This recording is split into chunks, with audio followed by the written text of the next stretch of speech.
What happens when men and women behind bars attack and maim each other, sometimes fatally?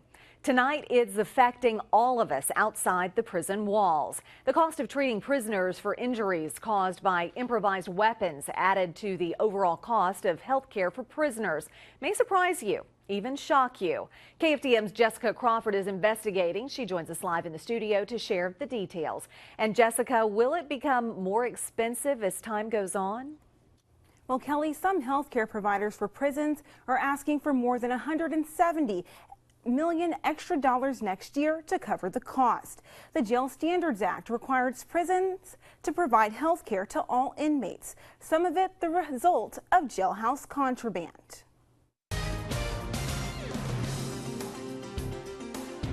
They just took the inside of the ink pen out and pushed the thing over there so they have a grip. Captain Jim Eiselstein has seen just about everything in the 33 years he's worked behind bars. Shivs, hidden box cutters, and makeshift weapons of every shape and size. A lot of times toothbrushes, they'll take toothbrushes and try to shave the ends of them down on concrete to make a point so that they can use it.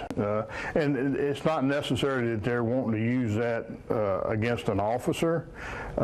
It may be that they just want it to have for protection because they're scared. The Jefferson County Jail houses about 850 inmates. Eiselstein says correctional officers uncover the weapons there by performing regular cell searches and turning over what they find to the county's criminal investigation officers. Deputies say weapons are a problem not only behind bars in Jefferson County, but across the state and nation. Correctional officers learn quickly to check every nook and cranny of a jail cell, because if not, the consequences could be deadly. Certainly we see things like intracranial bleeding, we see lacerations of all sorts of areas, the arms, the chest, which can normally be sewn up, stab wounds that certainly require big-time surgeries.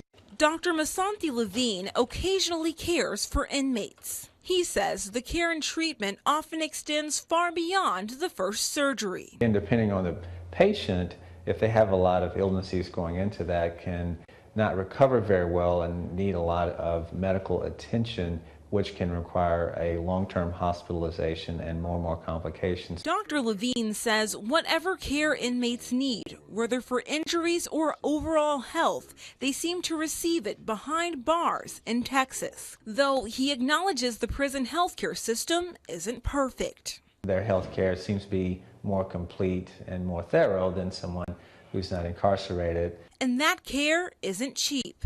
According to Pew Research, in 2011, the cost for prison health care in Texas totaled more than $500 million. The Texas Department of Criminal Justice says health care providers are asking for almost $175 million extra dollars next year to deliver minimum health care services to inmates. And that money comes from every tax-paying Texan. Costs are on the taxpayer. I mean, that's one of the requirements, is to provide that issue. Is no charge. There's no insurance that the inmates have.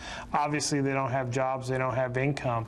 But, you know, the state of Texas and the national and on the federal level, they've put requirements that health care has to be provided to inmates. A level of health care behind bars that many on the outside question. It is, for some people, kind of odd that inmates seemingly get better health care than those who are not incarcerated. And that is something that physicians and lay people talk about all the time. According to information from the state prison system, fewer than 1% of offenders came forward last month to report injuries. Reporting live in the studio, Jessica Crawford, KFDM 6 News.